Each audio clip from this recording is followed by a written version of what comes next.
Feliz y bendecido día, aprendiendo un curso de milagros.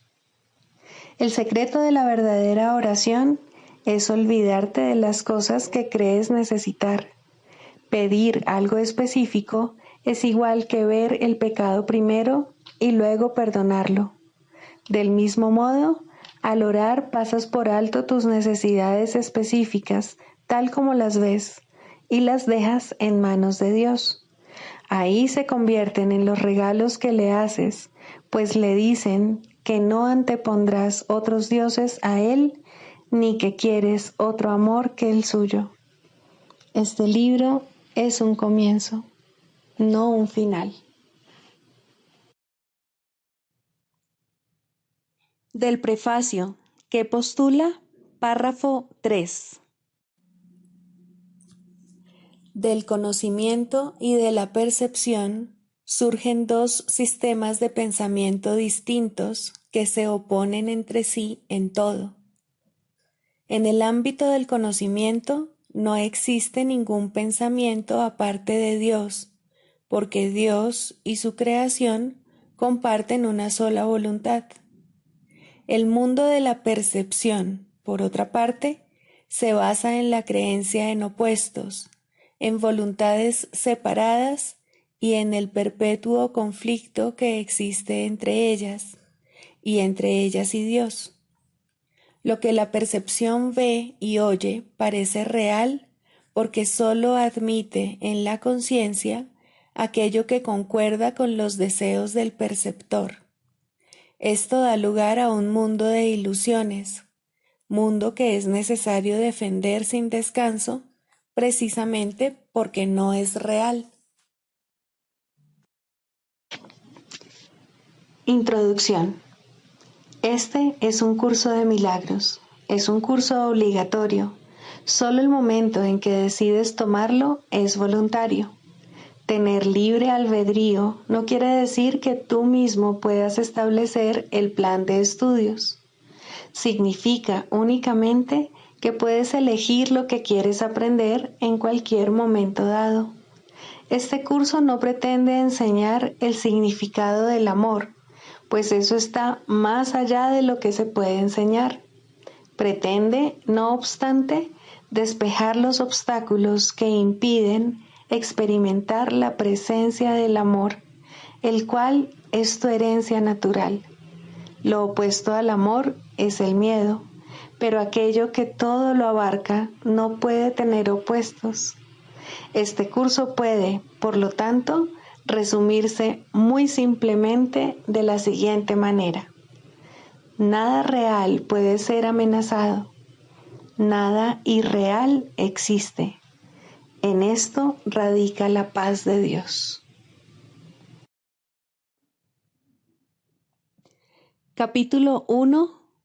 El significado de los milagros.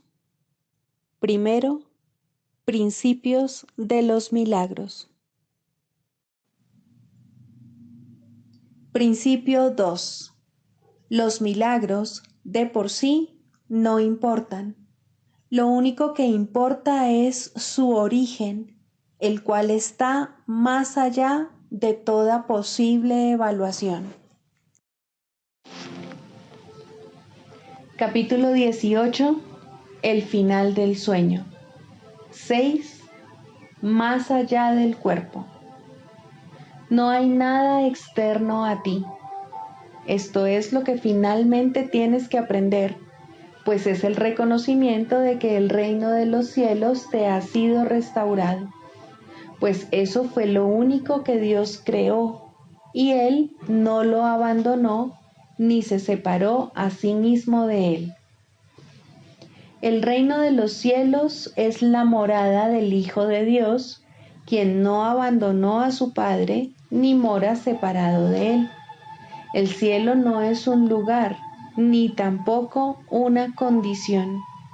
Es simplemente la conciencia de la perfecta unicidad y el conocimiento de que no hay nada más, nada fuera de esta unicidad, ni nada adentro. ¿Qué otra cosa podría dar Dios sino el conocimiento de sí mismo? ¿Hay algo más que se pueda dar? La creencia de que puedes dar u obtener otra cosa, algo externo a ti, te ha costado la conciencia del cielo y la de tu identidad. Y has hecho algo todavía más extraño, de lo cual ni siquiera te has percatado. Has transferido la culpabilidad de tu mente a tu cuerpo. El cuerpo, no obstante, no puede ser culpable, pues no puede hacer nada por su cuenta. Tú, que crees odiar a tu cuerpo, no haces sino engañarte a ti mismo. Odias a tu mente, pues la culpabilidad se ha adentrado en ella y procura mantenerse separada de la mente de tu hermano, lo cual no puede hacer. Las mentes están unidas, los cuerpos no. Solo al atribuirle a la mente las propiedades del cuerpo, parece posible la separación. Y es la mente la que parece ser algo privado y estar fragmentada y sola.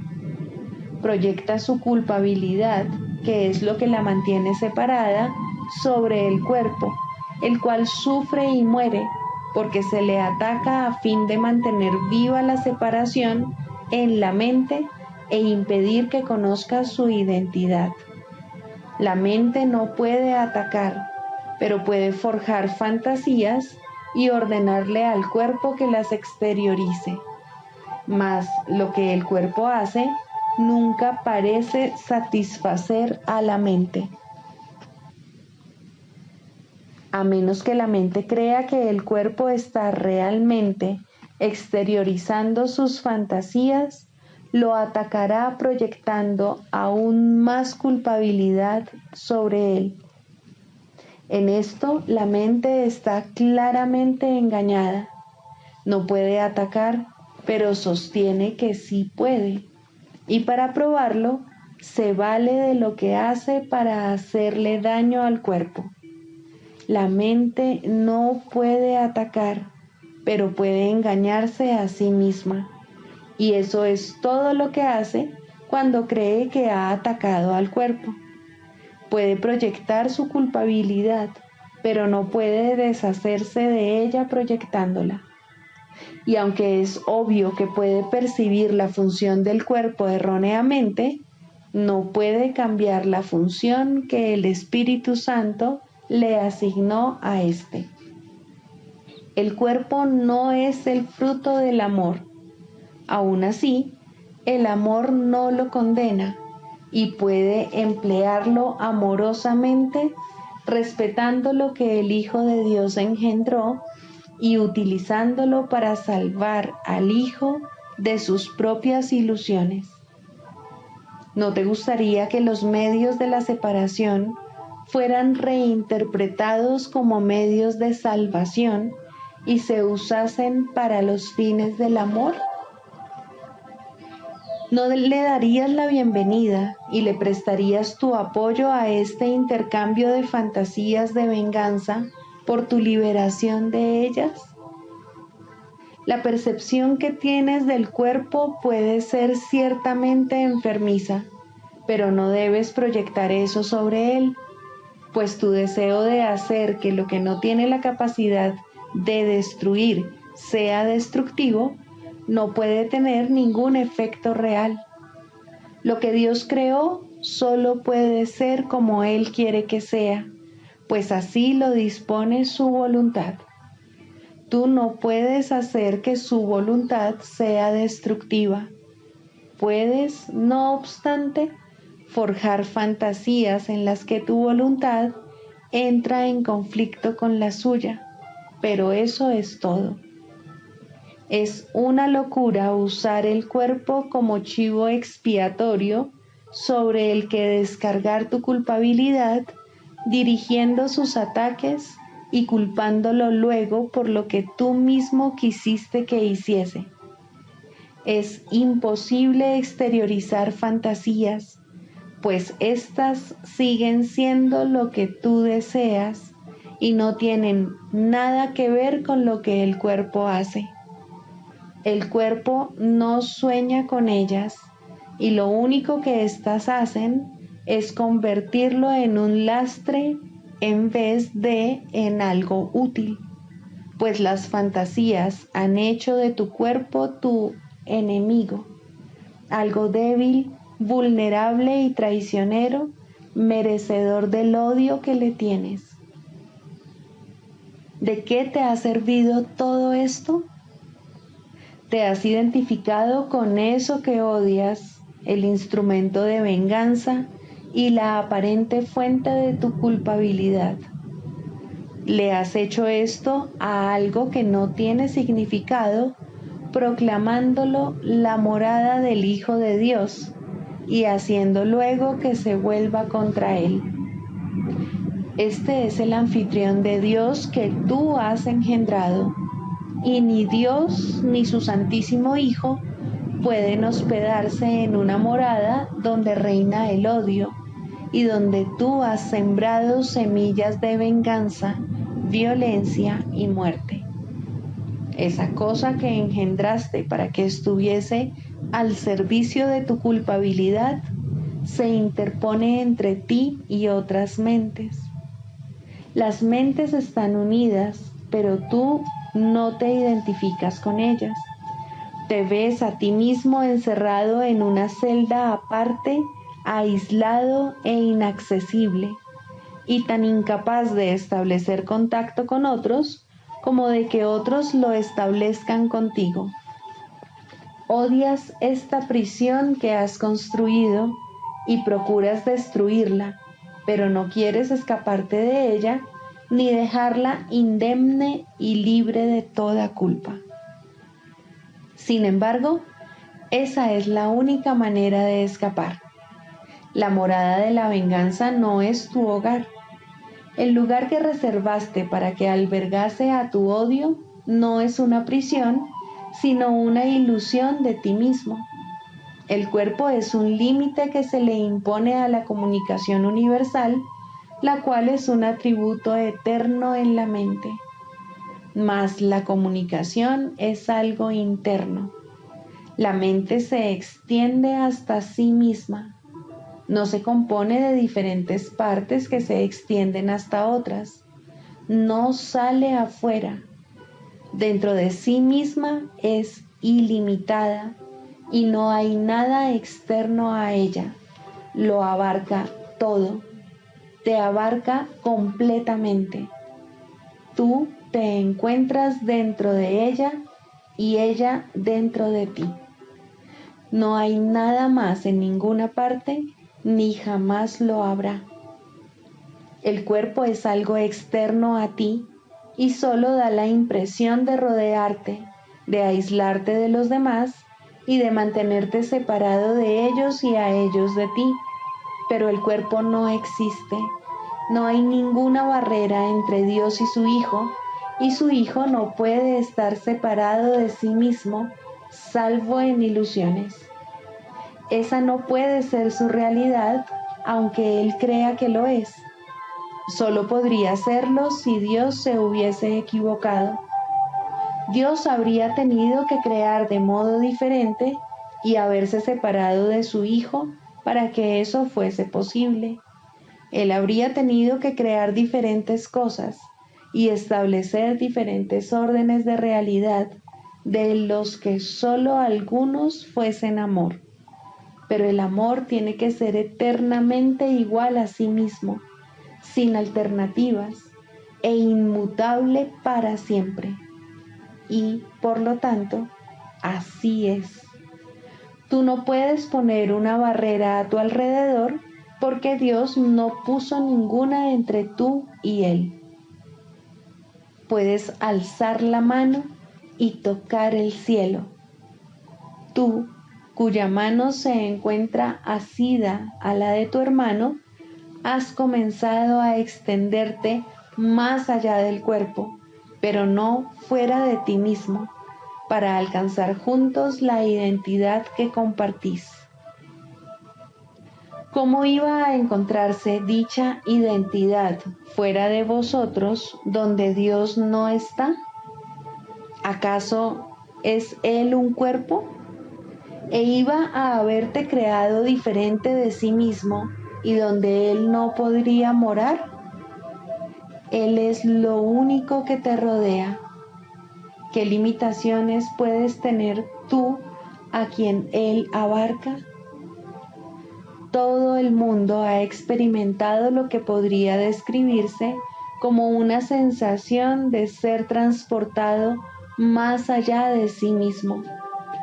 Esta sensación de liberación va mucho más allá del sueño de libertad que a veces se espera encontrar en las relaciones especiales. Es una sensación de habernos escapado realmente de toda limitación. Si examinases lo que esa sensación de ser transportado realmente supone, te darías cuenta de que es una súbita pérdida de conciencia corporal y una experiencia de unión con otra cosa en la que tu mente se expande para abarcarla. Esa otra cosa pasa a formar parte de ti al tú unirte a ella, y tanto tú como ella os completáis, y ninguno se percibe entonces como separado. Lo que realmente sucede es que has renunciado a la ilusión de una conciencia limitada y has dejado de tenerle miedo a la unión. El amor que instantáneamente reemplaza a ese miedo se extiende hasta lo que te ha liberado y se une a ello.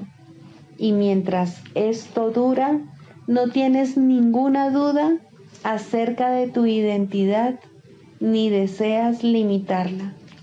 Te has escapado del miedo y has alcanzado la paz, no cuestionando la realidad, sino simplemente aceptándola.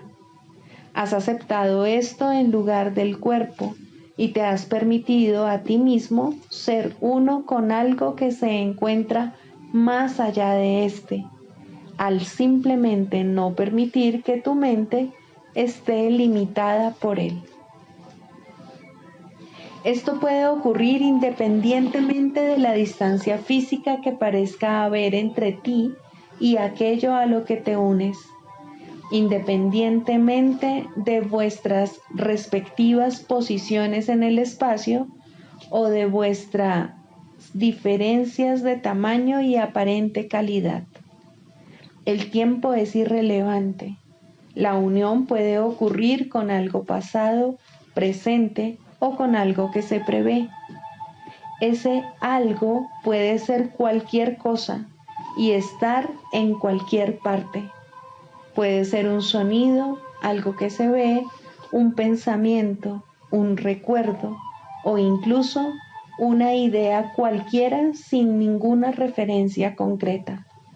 Mas siempre te unes a ellos sin reservas porque lo amas y quieres estar a su lado.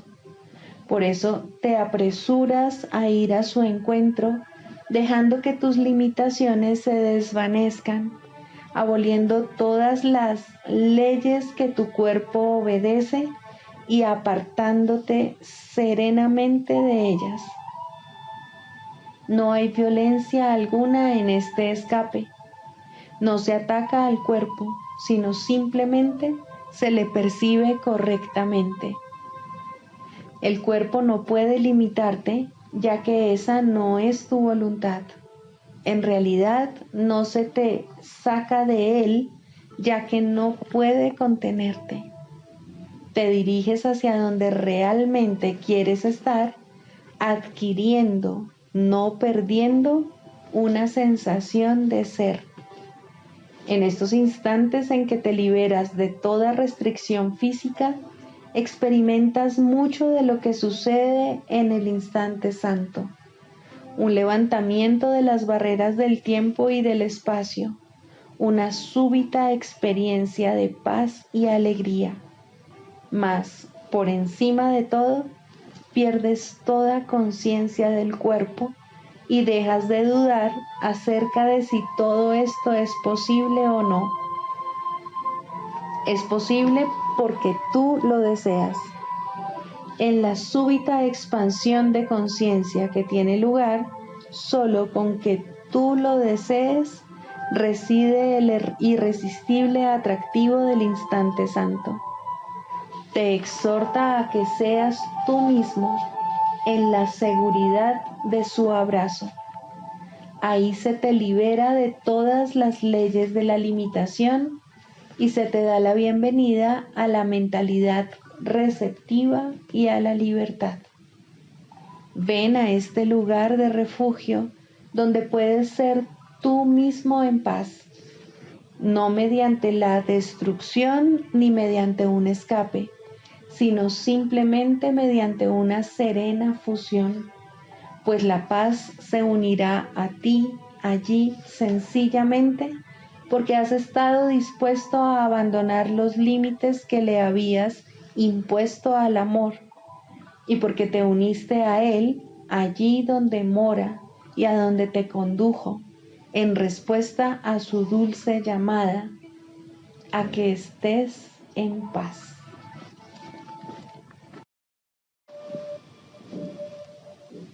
Libro de ejercicios, lección 169.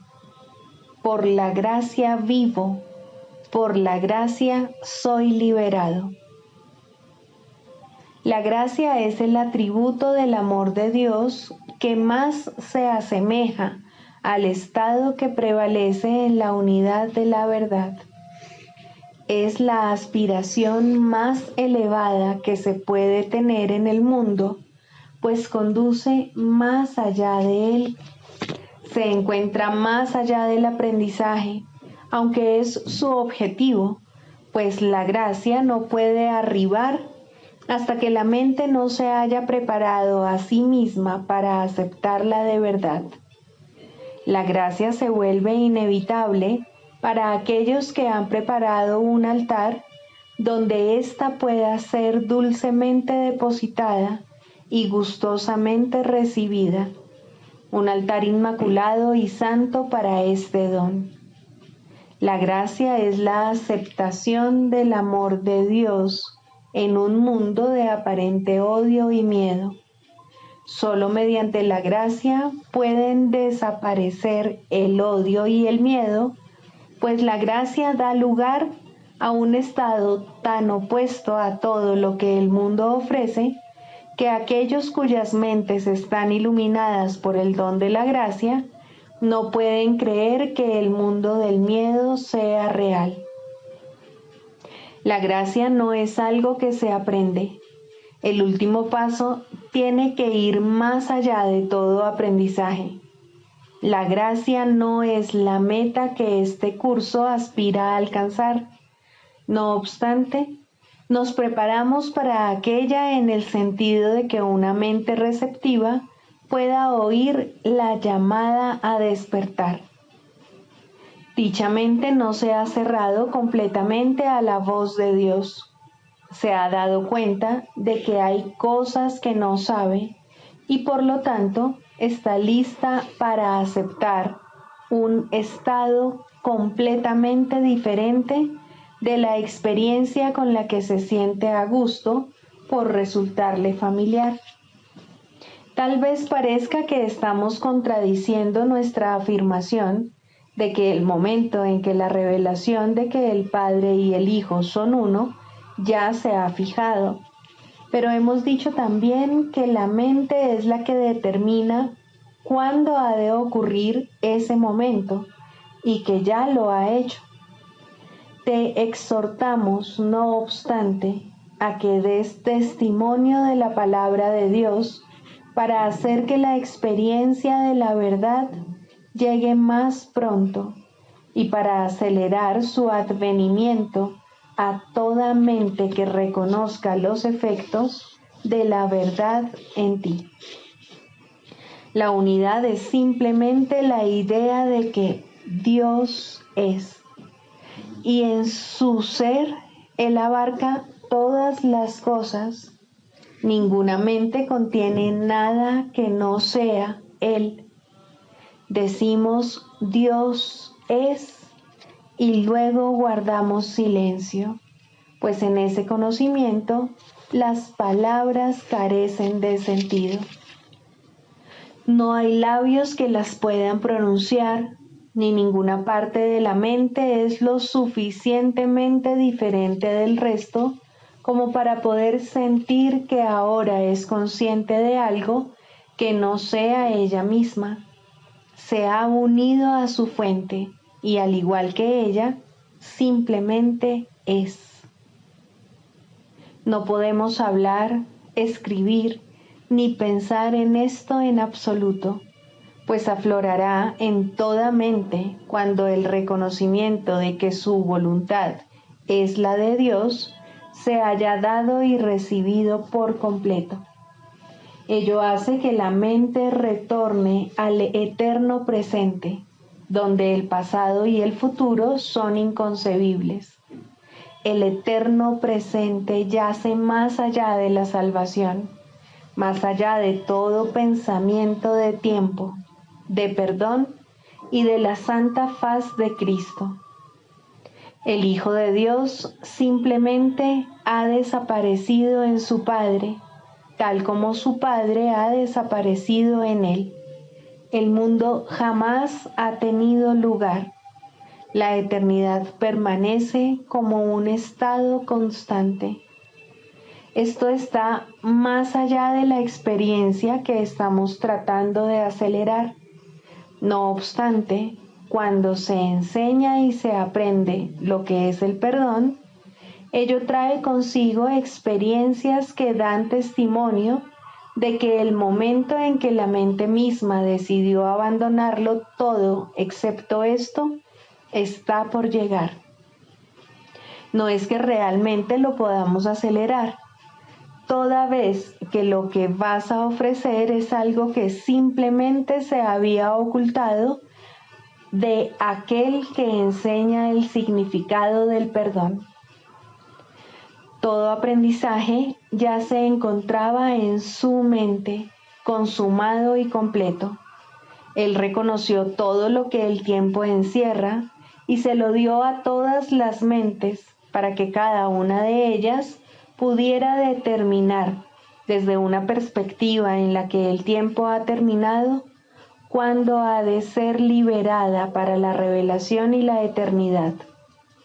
Hemos repetido en varias ocasiones que no hace sino emprender una jornada que ya concluyó, pues la unidad no puede sino encontrarse aquí. Sea cual sea el momento que la mente haya fijado para la revelación, ello es completamente irrelevante para lo que no puede sino ser un estado constante, eternamente como siempre ha sido y como ha de seguir siendo eternamente. Nosotros simplemente asumimos el papel que se nos asignó hace mucho tiempo y que aquel que escribió el guión de la salvación en el nombre de su Creador y en el nombre del Hijo de su Creador, reconoció como perfectamente realizado. No hay necesidad de clarificar más lo que nadie en el mundo puede entender. Cuando la revelación de tu unidad tenga lugar, lo sabrás y lo comprenderás plenamente. Pero por ahora es mucho lo que aún nos queda por hacer, pues aquellos que se encuentran en el tiempo pueden hablar de cosas que están más allá de él y escuchar palabras que explican que lo que ha de venir ha pasado ya. Mas, ¿qué significado pueden tener dichas palabras para los que todavía se rigen por el reloj y se levantan, trabajan y se van a dormir de acuerdo con él? Baste, pues, con decir que para desempeñar tu papel es mucho lo que aún te queda por hacer. El final seguirá siendo nebuloso hasta que hayas desempeñado por completo tu papel. Pero eso no importa, pues tu papel sigue siendo el pilar sobre lo que todo lo demás descansa. Conforme asumas el papel que se te encomendó, la salvación se acercará un poco más a cada corazón incierto, cuyo latir no esté aún en sintonía con Dios. El perdón es el eje central de la salvación, pues hace que todos sus aspectos tengan una relación significativa entre sí, dirige su trayectoria y asegura su resultado. Y ahora pedimos que se nos conceda la gracia, el último regalo que la salvación puede otorgar. La experiencia que la gracia proporciona es temporal, pues la gracia es un preludio del cielo, pero solo reemplaza a la idea de tiempo por un breve lapso. Mas ese lapso es suficiente, pues ahí es donde se depositan los milagros que tú has de devolver de los instantes santos que recibes a través de la gracia que experimentas a todos los que ven la luz que aún refulge en tu faz.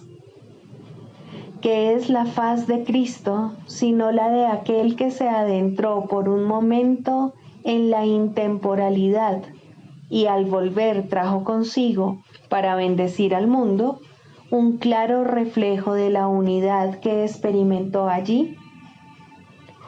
¿Cómo podrías llegar a alcanzarla para siempre, mientras una parte de ti se encuentra afuera, ignorante y dormida, necesitada de que tú des testimonio de la verdad? Siéntete agradecido de poder regresar, de la misma manera en que te alegró ir por un instante, y acepta los dones que la gracia te otorgó. Es a ti mismo a quien se los traes, y la revelación no está muy lejos. Su llegada es indudable. Pedimos que se nos conceda la gracia y la experiencia que procede de ella. Damos la bienvenida a la liberación que se le ofrece a todos. No estamos pidiendo lo que no se puede pedir.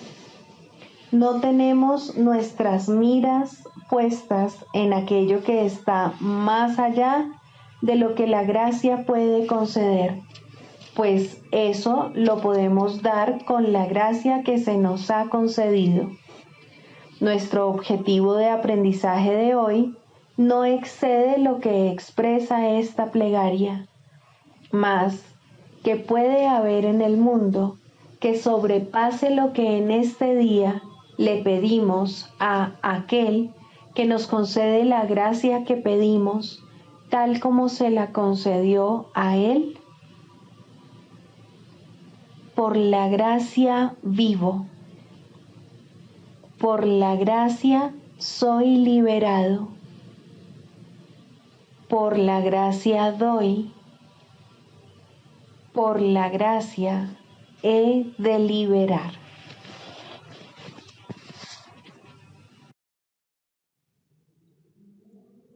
Del Manual para el Maestro, pregunta 4. ¿Cuáles son las características de los maestros de Dios? 8. Paciencia. Los que están seguros del resultado final pueden permitirse el lujo de esperar, y esperar sin ansiedad. Para el Maestro de Dios, tener paciencia es algo natural. Todo lo que ve son resultados seguros que ocurrirán en un momento que tal vez aún le sea desconocido, pero que no pone en duda. El momento será tan apropiado como la respuesta. Y esto es verdad con respecto a todo lo que ocurre ahora u ocurra en el futuro. En el pasado no se produjeron tampoco errores, ni ocurrió nada que no sirviese para beneficiar al mundo, así como aquel a quien aparentemente le ocurrió. Tal vez esto no se entendió así en su momento. Con todo, el Maestro de Dios está dispuesto a reconsiderar todas sus decisiones pasadas, si éstas le están causando dolor a alguien. Tener paciencia es algo natural para aquellos que tienen confianza. Seguros de la interpretación final de todas las cosas en el tiempo, ningún resultado, ya visto o por venir, puede causarles temor alguno.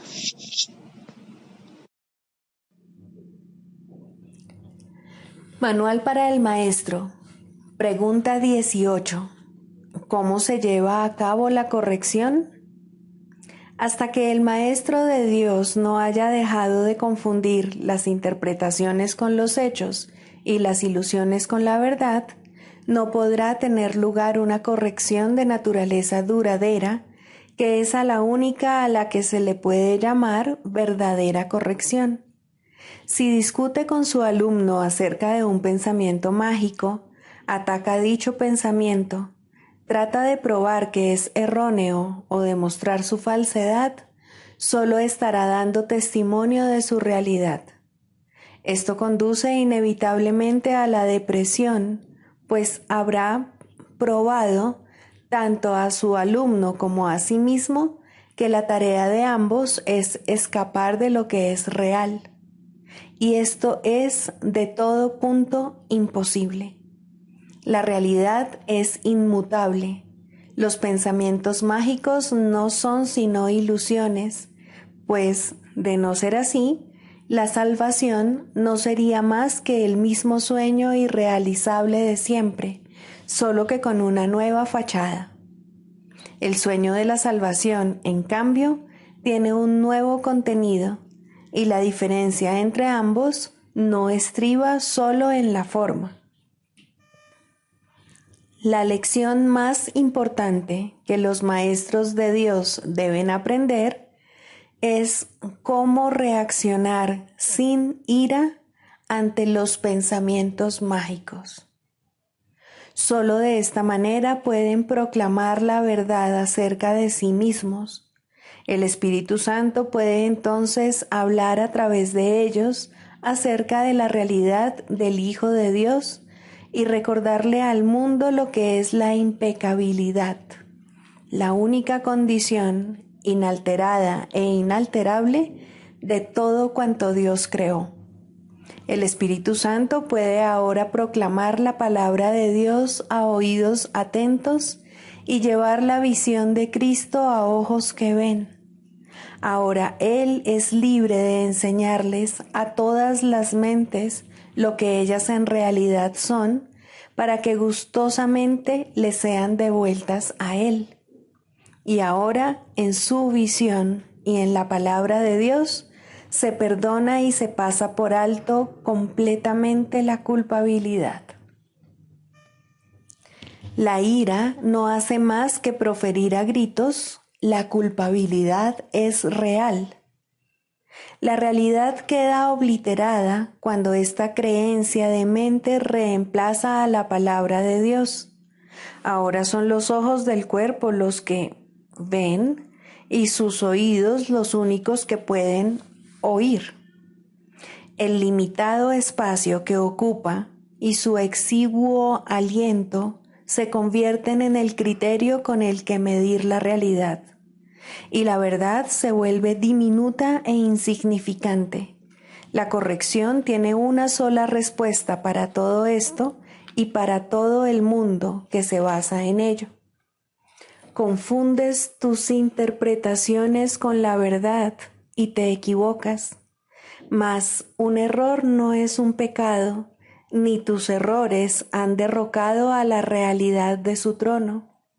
Dios reina para siempre, y solo sus leyes imperan sobre ti y sobre el mundo. Su amor sigue siendo lo único que existe.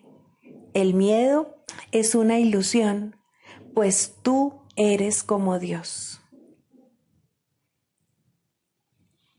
Para que el Maestro de Dios pueda curar, es esencial, pues, que permita que sus propios errores le sean corregidos. Si siente la más leve irritación al responder a otro, que se dé cuenta de inmediato de que ha hecho una interpretación falsa. que se dirija entonces a su eterno guía interno y deje que sea él quien juzgue cuál debe ser su respuesta. De este modo, el Maestro de Dios se cura y en su curación su alumno se cura con él. La única responsabilidad del Maestro de Dios es aceptar la expiación para sí mismo. La expiación es sencillamente la corrección o anulación de los errores. Cuando se haya alcanzado, el Maestro de Dios se habrá convertido, por definición, en un obrador de milagros. Sus pecados le habrán sido perdonados y él ya no se condenará a sí mismo. ¿Cómo podría entonces condenar a otros? ¿Y habría alguien al que su perdón no pudiese curar?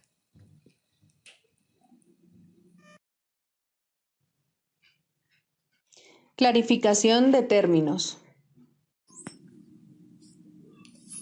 El perdón, la faz de Cristo.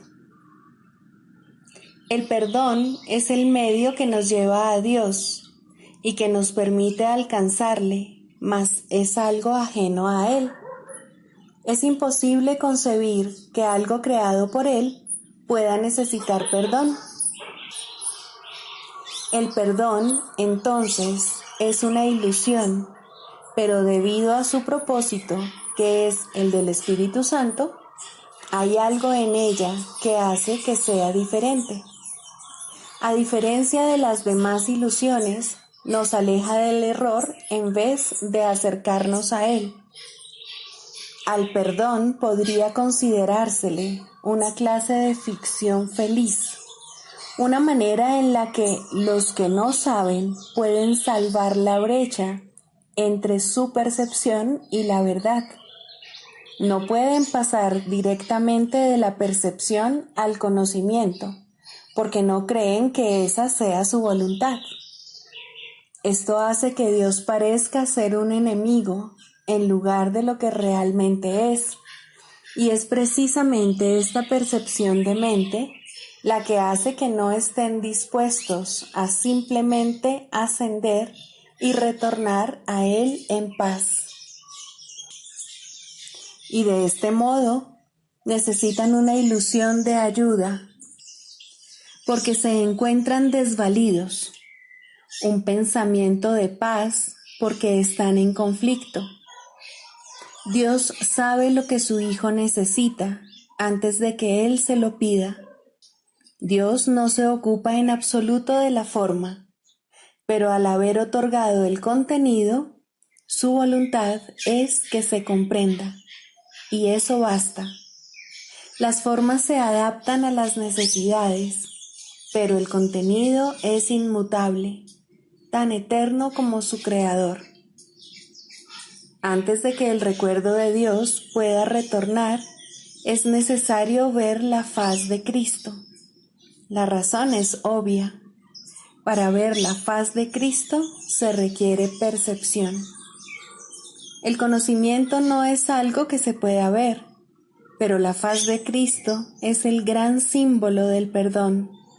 Es la salvación, es el símbolo del mundo real. El que la ve deja de ver el mundo. Está tan cerca ya del umbral del cielo como es posible estar mientras aún esté afuera. Mas desde ahí, un paso más basta para entrar. Es el paso final, y ese se lo dejamos a Dios. El perdón es un símbolo también, pero en cuanto que símbolo exclusivo de la voluntad del Padre, no puede ser dividido. Y así, la unidad que refleja se convierte en su voluntad. Eso es lo único que aún está en el mundo en parte y que, al mismo tiempo, es el puente que conduce al cielo. La voluntad de Dios es lo único que existe. Lo único que podemos hacer es pasar de la nada al todo, del infierno al cielo. ¿Es esto una jornada? No, en verdad no lo es, pues la verdad no va a ninguna parte. Pero las ilusiones cambian según el lugar o la época. El paso final no es más que otro cambio. Por ser una percepción, es en parte irreal. Sin embargo, esa parte desaparecerá. Lo que entonces quedará será la paz eterna y la voluntad de Dios. Ahora ya no hay deseos, pues los deseos cambian. Incluso lo que una vez se deseó puede volverse indeseable. Esto es así porque el ego jamás puede estar en paz, pero la voluntad es constante por ser el don de Dios, y lo que Él da es siempre como Él mismo. Este es el propósito de la faz de Cristo. Es el regalo de Dios para la salvación de su Hijo. Contempla únicamente esto y habrás sido perdonado. Cuán hermoso se vuelve el mundo en ese instante en el que ves la verdad acerca de ti mismo reflejada en él. Ahora estás libre de pecado y contemplas tu impecabilidad. Ahora eres santo y así lo percibes. Y ahora la mente retorna a su Creador, la unión de Padre e Hijo, la unidad de unidades que se encuentra detrás de toda unión, aunque más allá de todas ellas. No se ve a Dios, sino que únicamente se le comprende. No se ataca a su Hijo, sino que se le reconoce.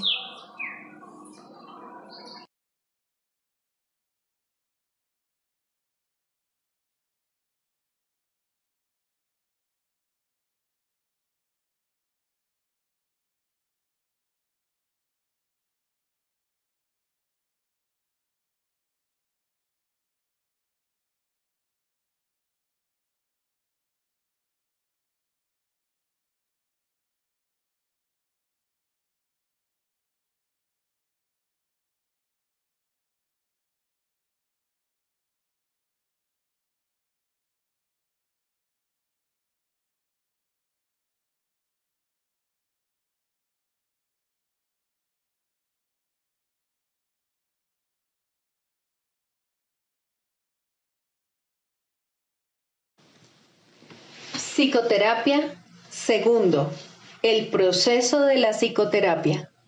Introducción. La psicoterapia es un proceso que cambia la visión del yo. A lo sumo, este nuevo yo es un concepto de sí mismo más beneficioso, pero no puede esperarse que la psicoterapia establezca qué es realidad. Esa no es su función. Si logra abrirle paso a la realidad, ha alcanzado su máximo éxito. Toda su función, al final, consiste en ayudar al paciente a manejar un error fundamental, la creencia de que la ira le ofrece algo que en realidad desea y de que al justificar el ataque se está protegiendo a sí mismo. En la medida en que llegue a darse cuenta de que esto es un error, en esa misma medida se ha salvado realmente. Los pacientes no entran en una relación terapéutica con este objetivo en mente.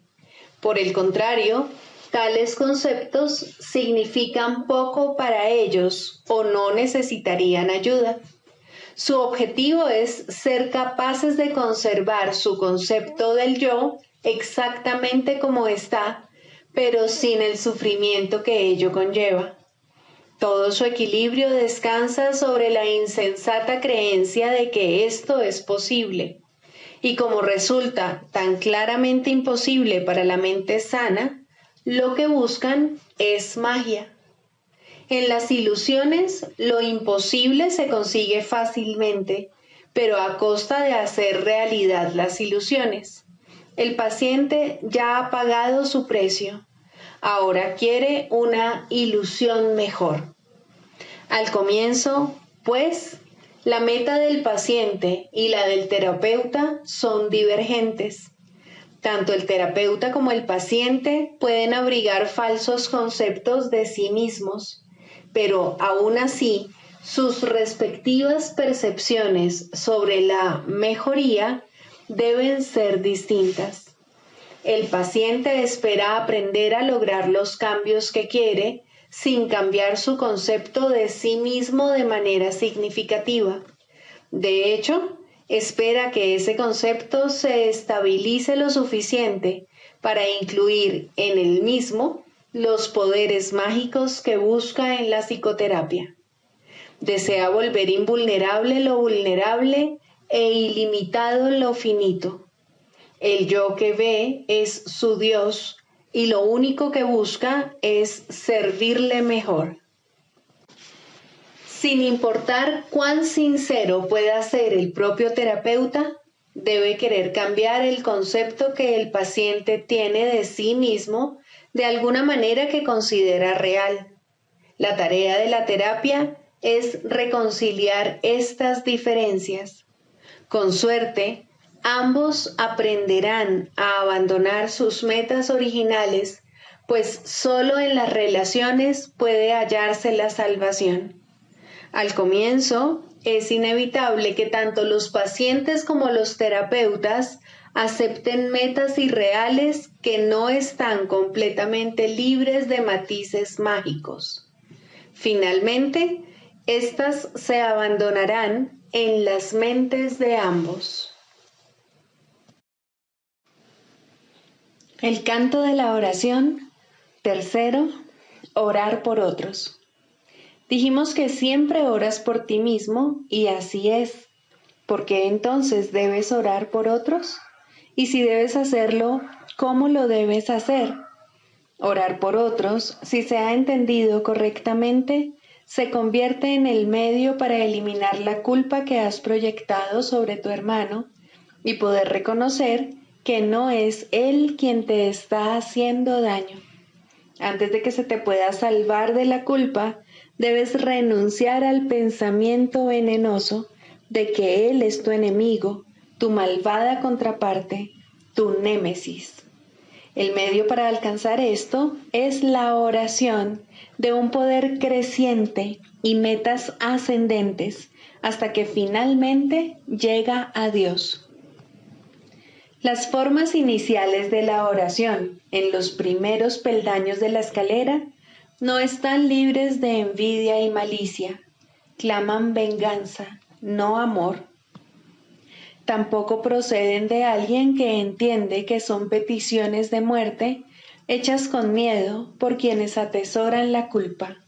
Invocan a un Dios vengativo y es Él quien parece contestarles. Nadie puede pedir el infierno para otro y él mismo librarse de él. Solo aquellos que están en el infierno pueden pedir el infierno. Pero aquellos que han sido perdonados y han aceptado su perdón, jamás podrían orar de esa manera. En estos niveles, pues, la meta del aprendizaje no es otra cosa que reconocer que la respuesta a cualquier oración será idéntica a la forma en que la oración se hizo. Eso es suficiente. A partir de ahí, el paso a los siguientes niveles será fácil. El próximo ascenso comienza con esto. Lo que he pedido para mi hermano no es lo que querría para mí. Por lo tanto, lo he convertido en mi enemigo. Es evidente que este paso no lo puede dar quien no ve la liberación de otros como algo ventajoso y de valor para sí mismo. Puede aplazarse por largo tiempo porque puede parecer peligroso en lugar de compasivo. Para los culpables, ciertamente, parece una ventaja tener enemigos y este imaginado beneficio debe desaparecer si es que se ha de liberar a los enemigos. La culpa se debe abandonar, no ocultar. Esto no se puede hacer sin cierto dolor, y tener un atisbo de la naturaleza misericordiosa de este paso puede llevar, por algún tiempo, a un profundo retraimiento en el miedo, pues las defensas del temor son temibles en sí mismas, y cuando se reconocen, traen el miedo con ellas. No obstante, ¿qué ventaja le ha reportado jamás a un prisionero la ilusión del escape? Su verdadero escape de la culpa radica únicamente en el reconocimiento de que la culpa ha desaparecido. Mas, ¿cómo puede reconocerse esto mientras la oculte en otro y no vea que es la suya propia? El miedo a escapar hace difícil dar la bienvenida a la libertad, y convertir a un enemigo en carcelero parece ofrecer seguridad. ¿Cómo, entonces, se le puede librar sin que se apodere de ti un profundo miedo? Has hecho de él tu salvación y tu escape de la culpa. Tu inversión en esta forma de escape es enorme, y el miedo de renunciar a ella es grande en verdad. Aquíétate por un instante ahora mismo y piensa en lo que has hecho. No olvides que fuiste tú quien lo hizo y quien puede, por lo tanto, dejarlo ir. Extiende la mano. Este enemigo ha venido a bendecirte. Acepta su bendición y siente tu corazón elevarse y tu miedo desaparecer. No te aferres al miedo ni a él. Él es un hijo de Dios al igual que tú. No es un carcelero, sino un mensajero de Cristo. Sé esto para él, para que él lo sea para ti. No es fácil darse cuenta de que orar para pedir cosas, posición social, amor humano, regalos externos de la clase que sean, siempre se hace para establecer carceleros y ocultarse de la culpa. Estas cosas se emplean como metas que sustituyen a Dios y por lo tanto distorsionan el propósito de la oración. Desearlas es orar por ellas. Uno no necesita pedir explícitamente. La meta de alcanzar a Dios se pierde de vista cuando se va en pos de metas menores de la clase que sean, y la oración se convierte en una petición de enemigos.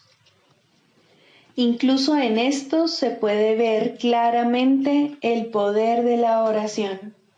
Nadie que desee un enemigo dejará de encontrarlo, mas con igual seguridad perderá de vista la única meta real que se le ofrece. Piensa en el costo que ello supone y compréndelo bien. Todas las demás metas son a costa de Dios. Sigamos a Jesús haciendo del perdón algo tan natural como respirar y algo tan vital como el aire. Amén.